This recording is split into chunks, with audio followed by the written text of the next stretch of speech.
दोस्तों नमस्कार, बात करेंगे निफ्टी में आगे कैसे कामकाज हो सकता है और किस तरीके से जो है हमें ट्रेडिंग करनी चाहिए कल ट्यूसडे के दिन। देखिए निफ्टी को अगर मैं देखने की कोशिश करूँ एक बार मंथली टाइम फ्रेम में जो हमने बात किया था उसको एक बार देख लेते हैं।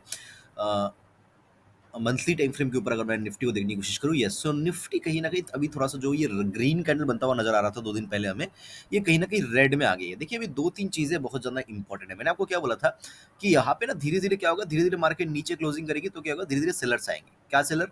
Call seller, right? Call seller आएँगे तो क्या होगा, एकदम से अचानक से एक दिन मार्केट गिरेगी और फिर एक दिन बहुत तेज़ी से गिरेगी। तो इस तरीके से ये कैंडल पूरा का पूरा रेड हो सकता है। ये पहली पॉसिबिलिटी है।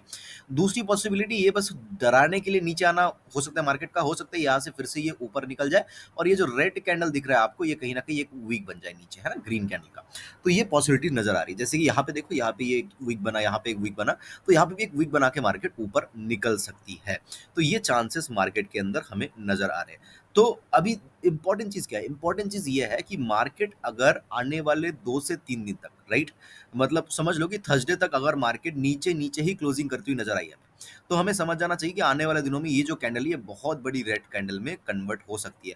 लेकिन सपोज़ कर लो कल मार्केट फिर से ऊपर चली गई और कहीं न कहीं 22,600 के आस-पास क्लोजिंग कर दिया, तो ये क्या हो गया, एक दोजी कैंडल बन गया, है ना? सो इस तरीके से हमें अभी न्यूट्रल, है ना? न्यूट्रल मार्केट के अंदर चलना है। यहाँ पे कोई भी बाय और सेल का सिग्नल मार्केट ने अभी दिया नहीं है। लेकिन डेफिनिटली अगर नीचे के नीचे क्लोजिंग हो रही है आने वाले 2 से 3 दिन, तो ये कैंडल बहुत बड़ी रेड कैंडल बन सकती है और अगर फिर से मार्केट ऊपर चली गई इस पॉइंट के ऊपर, तो मार्केट के अंदर बहुत बड़ी ग्रीन कैंडल भी बनती हुई नज़र आ सकती है। ये पॉइंट है 22,600 के आस-पास का, राइट? ये एक बार देख लेते हैं, 22 22,570 के आस-पास, ओके।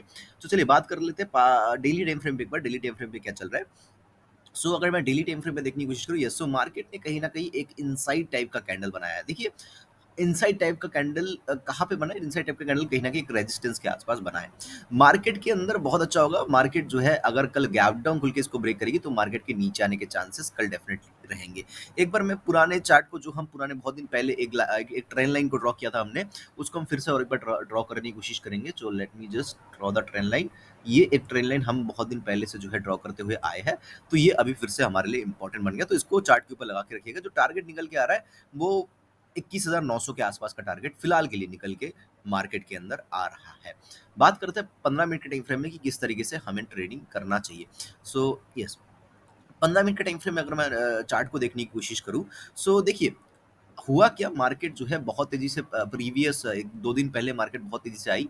22,300 के आसपास से मार्केट ने जो है सपोर्ट लिया, फिर यहाँ से ऊपर चली गई। इसका मतलब ये है कि 22,300 का पुट जो है यहाँ पे कहीं न कहीं सेल हुआ होगा। तो अगर मैं यहाँ पे 22,300 का पुट लगा दूँ, आप देखने की कोशिश करोगे तो 22,300 का जो पुट था उसके अंदर 120 का हाई लगा था, फिर ये नीचे आ गई थी, राइट? सो अभी ध्यान देने वाली बात क्या है, ये ₹50 के आसपास चल रहा है, ठीक है?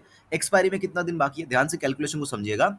अभी कल है ट्यूसडे, फिर है वेडनेसडे, फिर है थर्सडे, मतलब 3 दिन बाकी है। तो 50 को अगर आप 3 से डिवाइड करो, या इसको मैं 60 लेके चलता हूँ, ठीक है? 60 मान के चलता हूँ, 60 डिवाइडेड बाय 3 कितना आ रहा है? 20। मतलब इसके अंदर जो टाइम डिके है ना? टाइम डिके या फिर जो थीटा वैल्यू है वो 20 है, ठीक है? 20 ठीक है, पहली चीज़। दूसरी चीज़, इसने 120 का हाई लगाया है, ठीक है? तो मार्केट चल रही है 22,450 पे, ठीक है? 22,450 पे। अभी इससे 20 रुपीज़ तो हमें माइनस करना ही है, क्योंकि ये क्या है? क्योंकि ये कहीं न कहीं टाइम वैल्यू है। तो कितना आ रहा है? 22,430, राइट? अभी इसके साथ कितना माइनस करना है? इसके साथ कहीं न कहीं हमें माइनस करना है, ये जो 120 रुपए है, ये 120 रुपए भी हमें माइनस करना पड़ेगा। तो यहाँ पे यहाँ पे कहीं न कहीं 3 और 22,310, ओके?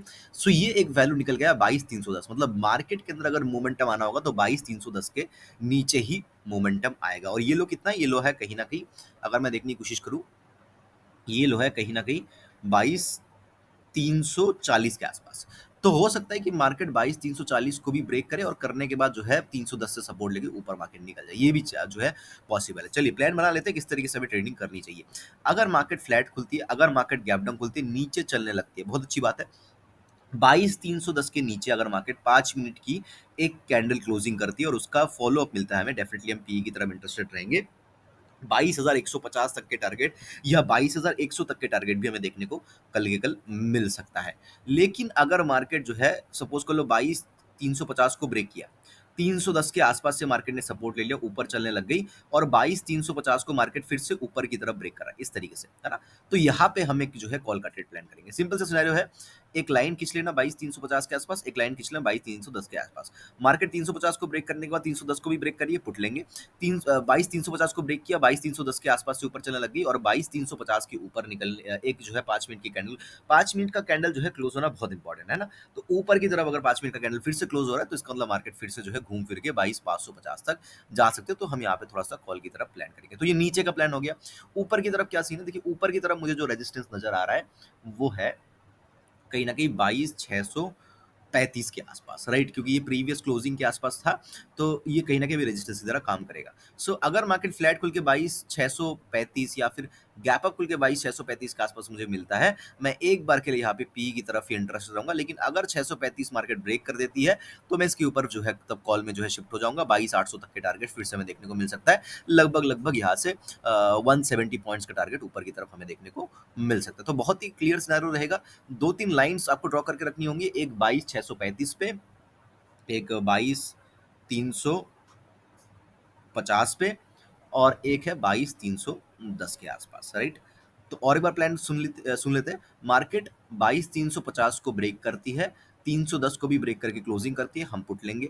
मार्केट 22,350 को ब्रेक करती है, 22,310 के आसपास सपोर्ट लेती है और 22,350 को फिर से क्रॉस करती है, कॉल लेंगे।